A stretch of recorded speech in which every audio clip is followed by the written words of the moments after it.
ဒီဗီဒီယိုမှာတော့ကျွန်တော်တို့ပထမဆုံးဘယ်လိုရောင်းမလဲပေါ့နော်ရောင်းတဲ့အပိုင်းလေးကိုကျွန်တော်ဟောရအောင်အဲ့ရောင်းမယ်ဆိုရင်ကျွန်တော် sales and services sales ကိုတော့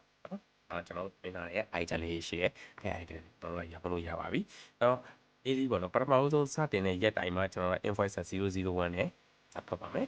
invoice number ပေါ့ဘယ်နေ့ရဲ့ invoice number ဘယ်လောက်ဆိုရင်ကျွန်တော်တန်းတည်ရပြီပေါ့နော်အဲ့လိုမျိုးလေးကျွန်တော် format လုပ်ထားပြီးသားပါအဲ့တော့ကျွန်တော်ရောင်းမယ်ပေါ့ကဲထားပါအပိုင်း1 liter တပူရဲ့ဆက်ရမယ်အဲ့တော့ automatic လောက်လေကိုကကောက်ကိုမြောက်ကောက်ကိုတိုးချင်တယ်လို့ရှိရင်ညာလေးနဲ့တိုးရရတယ်ဒါမှမဟုတ်ရှင်တိုးလို့ရပါတယ်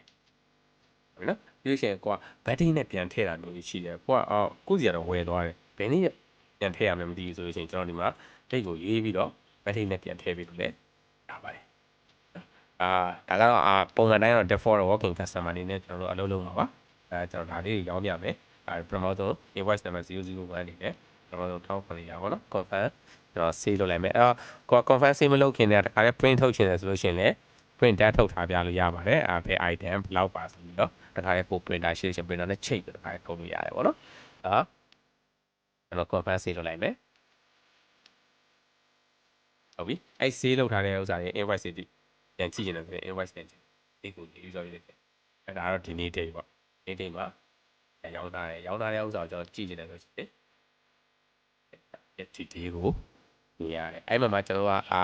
1000နဲ့မဟုတ်ဘူး900နဲ့မဟုတ်ဘူးဆိုလို့ရှိရင်ဒါမျိုးပြင်တာမျိုးဘာညာမျိုးနဲ့ကျွန်တော်တို့လုပ်လို့ရပါတယ် owner အနေနဲ့လုပ်လို့ရတယ်ပေါ့နော်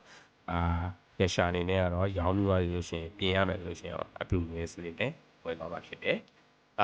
ကိုက print ကိုဒီချိန်မှလာထုတ်မယ်ဆိုလို့ရှိရင်လည်း print invoice လုပ်လို့ရပါတယ်ခုနကအတိုင်းပါပဲဒီဒါကတော့ကျွန်တော်တို့ရောင်းပြီးလို့ရှိရင်ပြန်ကြည့်တယ်အိုင်ပေါ့လေနော်ရောင်းလို့ရတယ်ဒီလိုချိန်ကျွန်တော်တကက်ရောင်းလိုက်မယ်တကက်9500ဟိုဘက်ဆေးလုပ်လိုက်မယ်အဲဒီကျွန်တော်တို့ကထည့်ရောင်းလိုက်ပြီinvoice နှစ်ခုထိကျွန်တော်တို့ပြီးသွားပြီပေါ့နော်အဲဆိုရှင်ကျွန်တော် sales နဲ့ invoice နဲ့ဒီလိုမျိုးတွဲထားတာပေါ့နော်ပြီးလို့ရှိရင်ကျွန်တော်ဒီနေ့အားလုံးဘယ်လောက်ရောင်းထားလဲကျွန်တော်သိချင်လို့ရှိရင် test ကိုသွားကြည့်ပြီးတော့လူလေး test ဆေးမှာရမှာဖြစ်တယ်ဒါတော့ကျွန်တော်က sales ရောင်းတဲ့အပိုင်းပေါ့နော်ရောင်းလို့ရှိရင်အဲ့လိုမျိုးဘယ်လိုကူကူနဲ့ကျွန်တော်တို့ရောင်းလို့ရတယ် invoice တွေထုတ်တာလို့ရတယ် print တွေလည်းထုတ်ပြီးတော့ထားလို့ရတယ်အဲ့တော့ခုနကကျွန်တော်တို့ဒီ setting မှာဆိုလို့ရှိရင်ဒီ print format နဲ့ပတ်သက်ပြီးတော့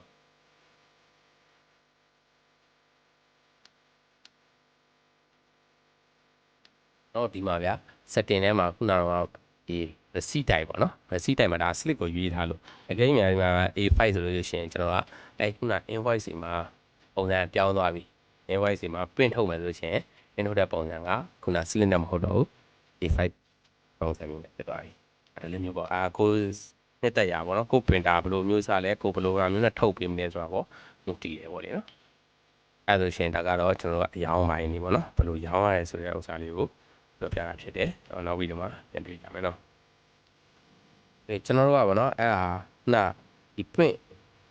ကပေါ့နော်ဒီ setting ပေးခဲ့လို့ပေါ့နော်ဒီ setting မှာကျွန်တော်ဒီ receipt မှာ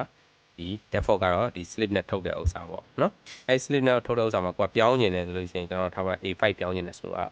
A5 format နဲ့ပေါ့အဲ့ဒါဆိုရှင်ကျွန်တော်ကခုန invoice တွေကို print ထုတ်တယ်ဆိုရင်ကျွန်တော်က voucher design ကပြောင်းသွားပြီ invoice design ကဒီလိုဖြစ်သွားပြီပေါ့နော်ဒီလိုပုံစံမျိုးနဲ့သွားတယ်ကိုကအဲ့မှာ setting လေးတွေချိန်လို့ရပါတယ်ပေါ့နော်အဲ့ဒါဆိုရင်ကျွန်တော်ဒါအယောင်းနဲ့ invoice ပြန်ကြည့်တဲ့အပိုင်းပေါ့နော်ကျွန်တော်နောက်ဗီဒီယိုမှာပြန်ဆောက်ပြမယ်နော်